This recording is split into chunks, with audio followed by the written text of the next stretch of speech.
भाजपा का ही क्यों वोट करे, सबसे पहला सवाल इस होगा।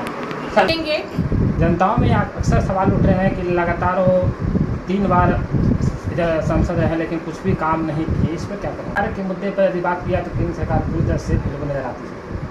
140 करोड़ की संख्या वाले देश में अगर सब व्यक्ति ये सोचे कि मुझे सरकारी नौकरी ही मिले, तो आप अपने से सोच कर देखिए क्या ये संभव? इसमें आप उसको लीजिए, देखिए। एक बात आखिरी सवाल आपसे मैडम होगा कि बिहार में जाति गणना हुआ और इसमें आपकी भी मतलब आपका पार्टी का भी समर्थन था, तभी जाति गणना हुई थी और इसमें लगभग वैश्य समाज से आप भी आते हैं। तो वैश्य समाज की जनसंख्या जो है बिहार में लगभग 27% करीब आती है। तो उसके अनुसार भाजपा का जो प्रत्याशी उम्मीदवार इस बार लोकसभा में है, पिछले बार 2 उम्मीदवार थे लेकिन इस बार उससे भी कम कर दिया गया है। इसको आप कैसे देखते हैं? रेलवे को जिस तरह प्राइवेटाइजेशन किया है इसको आप किस नज़रिए से देखते हैं? मैं हूँ राहुल कुमार और मैं अभी मौजूद हूँ औरंगाबाद के मदनपुर में। हमारे साथ बात करने के लिए भाजपा के प्रदेश उपाध्यक्ष शीला प्रजापति मौजूद हैं। आइए हम इनसे कुछ जानते हैं कि वर्तमान में जो है लोकसभा का चुनाव का महादंगल चल रहा है। खासकर औरंगाबाद की बात की जाए तो यहाँ प्रथम चरण में चुनाव है। इसको लेकर डोर टू डोर जो है नेताओं का कैंपेन लगातार जारी है और इसी क्रम में आज ये मदनपुर आए हैं। तो आइए हम इनसे जानते हैं कि लोकसभा चुनाव में आखिर जनता भाजपा का ही क्यों वोट करे, सबसे पहला सवाल इस होगा। सबसे पहले मैडम अपना नाम बताएंगे। मेरा नाम शीला पंडित प्रजापति, भाजपा प्रदेश उपाध्यक्ष भी है। अपने यहाँ दौरा कर रहे हैं जी, तो क्या सोच कर?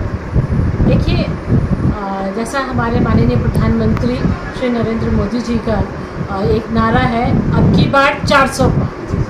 तो अब की बार 400 पार और 2019 से लेकर अभी तक आपने देखा होगा कि हर बार लोकसभा में जो सीटों की संख्या है उसमें वृद्धि होती है, इंक्रीमेंट हो रहा है। तो जाहिर है जब लोगों की आशाएं बढ़ती है, इवन इस इंक्रीमेंट के साथ साथ में विकास भी हो रहा है। देश का विकास हो रहा है, बिहार का विकास हो रहा है और विदेशों में भी जो अपने देश की जो छवि है उसमें भी बहुत सुधार हुआ है। आज विदेश भी देखता है एक नज़र भारत की तरफ कि किसी भी समस्या, अगर कोई भी समस्या आती है कि अरे वहाँ के प्रधानमंत्री नरेंद्र मोदी जी का क्या स्टेप है, क्या वो एक्शन ले रहे हैं, क्या वो बयान कर रहे हैं और उसी के अनुसार वो अपनी रणनीति तैयार करते हैं। बिहार में इस बार सीधा मुकाबला राजद और भाजपा में दिखे नहीं मिले और खासकर औरंगाबाद की बात की जाए तो यहाँ राजद के प्रत्याशी अभय कुशवाहा और भाजपा के प्रत्याशी सुशील कुमार सिंह हैं। क्या लगता है इस बार क्या मौका देखने को मिलेगा, खासकर औरंगाबाद की बात की जाए तो, क्योंकि आप औरंगाबाद भ्रमण करने आए हैं? तो इसमें सुशील जी भारी मतों से विजयी होंगे और 400 पार वाली जो हमारा नारा है उसको सार्थक करेंगे और बिहार में 40 का 40 सीट हम जीतेंगे।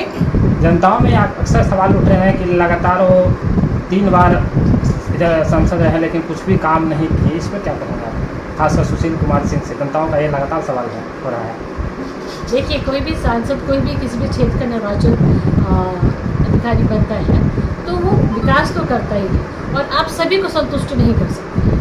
तो विकास के दर पे आप क्या कह सकते हैं कि इस औरंगाबाद पूरा लोकसभा में कुछ विकास नहीं हुआ है। हम देख रहे हैं कि सड़कें बन रही हैं, यहाँ पे अस्पताल है बन रहे हैं, इसमें स्कूल कॉलेजेस बन रहे हैं, तो विकास तो हुआ है और ये छोटे छोटे विकास से ही आगे और पूरा विकास होगा। एक रोड की समस्या यहाँ पे बताई गई थी कि वहाँ पर 4 लेन का रोड होना चाहिए था। आज हम औरंगाबाद में ही बैठे थे तो वहाँ पर एक सज्जन ने हमसे इस बात पे डिस्कस किया कि देखिए सब जगह हो रहा है, नितिन गडकरी जी का ध्यान नहीं आ रहा।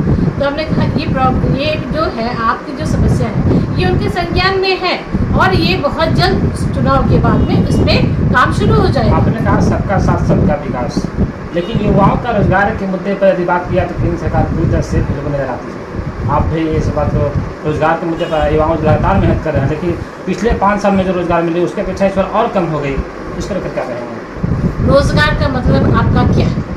रोजगार मतलब क्या?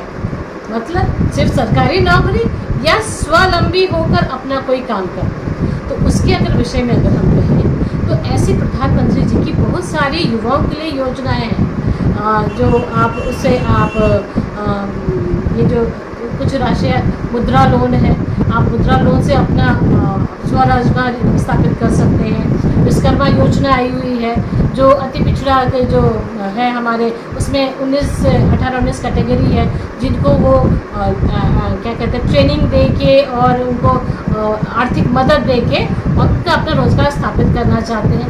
तो आपका रोज़गार का मतलब सिर्फ सरकारी नौकरी नहीं होनी चाहिए।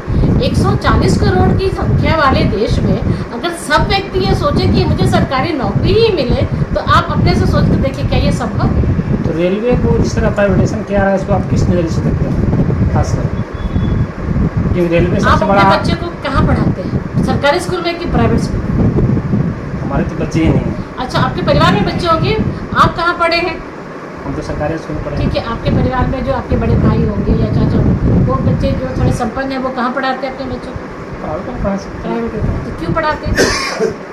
जो इच्छा उनके पास शायद सर्व चीज़ उपस्थित रहता है, इसलिए पढ़ाते हैं। सिर्फ पैसा है इसलिए नहीं पढ़ाते, पैसा है इसलिए हम अपने बच्चों को सरकारी में पढ़ाएंगे ये नहीं, क्योंकि वहाँ की व्यवस्था अच्छी, वहाँ पर क्वालिटी एजुकेशन है ना। तो इसीलिए अगर प्राइवेटाइजेशन, आप प्राइवेट जॉब करिएगा, आपका चैनल है, अगर वो प्राइवेट चैनल तो आपसे कितना काम करवाता है, जितना आपसे देता है उससे दुगना आपसे मेहनत करवाता है, मतलब वो पूरा आपका ये पूरी मेहनत होती है और उसमें जो आता है वो निकल के उस चैनल के लिए डेवलपमेंट करने के लिए वो अच्छा होता है।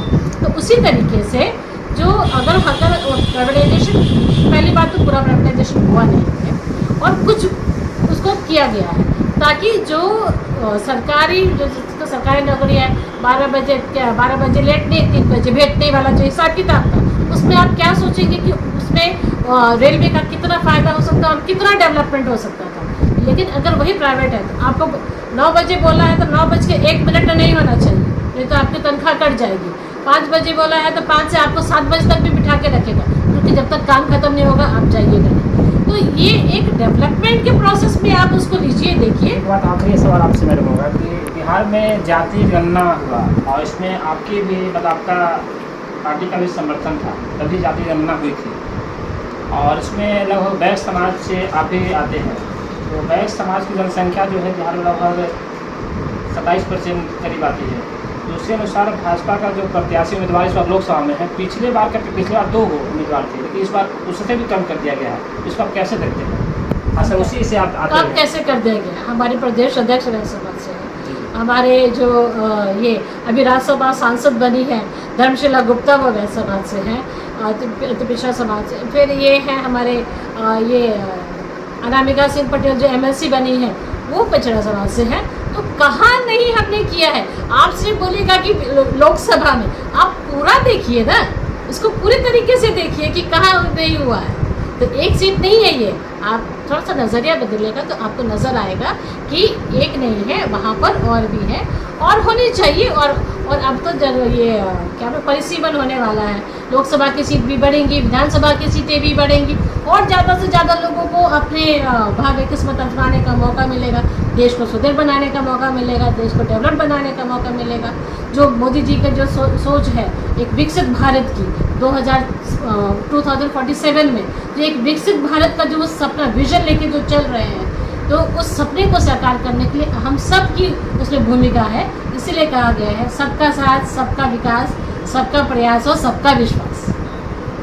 ये थे हमारे साथ बात करने के लिए भाजपा के प्रदेश उपाध्यक्ष शीला प्रजापति जी। इन्होंने साफ कहा कि नरेंद्र मोदी का विजन जो है सबका साथ, सबका विकास और सबका प्रयास, उसी के उनके विजन को लेकर ही ये दौरा लगातार कर रहे हैं। और बात इन्होंने साफ स्पष्ट कर दिया है कि इस बार जो है भाजपा 400 पार सीट की इन्होंने दावा किया है। अब देखना होगा 4 जून को रिजल्ट क्या आती है, वो तो रिजल्ट ही बताएगा कि क्या 400 इस बार पार आता है या नहीं। मैं हूँ राहुल कुमार, कैमरामैन धनंजय कुमार के साथ।